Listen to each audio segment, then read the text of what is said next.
বাবাই, আজকের মেনু শোন। আজকের লাঞ্চের মেনু হচ্ছে ছিম গাজর আলু ভাজা, আর এটা হচ্ছে বকফুল ভাজা, আর এখানে হচ্ছে বেগুন ভাজা। এই যে বাবা স্টার্ট করে দিয়েছে, বাবার সবচেয়ে বেশি আনন্দ। আর ডাল, এই যে মুসুর ডাল পাতলা করে। এমা আজকে মাছ নেই।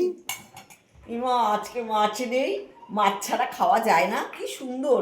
এই দেখ, বকফুল ভাজা, বেগুন ভাজা, ছিম আলু গাজর সব দিয়ে একসঙ্গে ভাজা। বাবা দেখ, বাবা কি খুশি না রাজা বাবা? হুম, কি আনন্দ দেখেছিস তুই? মাছ ছাড়া তোমার রোচে না না? খালি মাছ মাছ। আজকে কি বার? আজকে মাছ কম খাওয়াই ভালো, আজকে বারটা জানিস তো। আজকে এই জন্য মাছ ছাড়া একটু চেষ্টা কর খাওয়ার।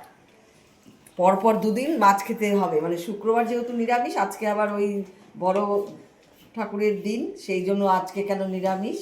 দেখো এটা হয় কখন, তাও তো দেখো, বকফুল ভাজা, বেগুন ভাজা, ছিম আলু গাজর একসঙ্গে ভাজা, আর এই যে ডাল।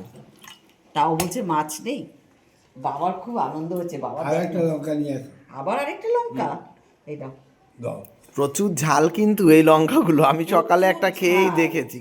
খুব ঝাল এই কাকুর লঙ্কা। কি বলতো, তুমি ভাজা পোড়া দেবে, একদম ভাত সুন্দর করে খেয়ে উঠবে। কাকু মাছটা বেশি এখন ভালোবাসে না, বয়স হয়ে গেছে তো।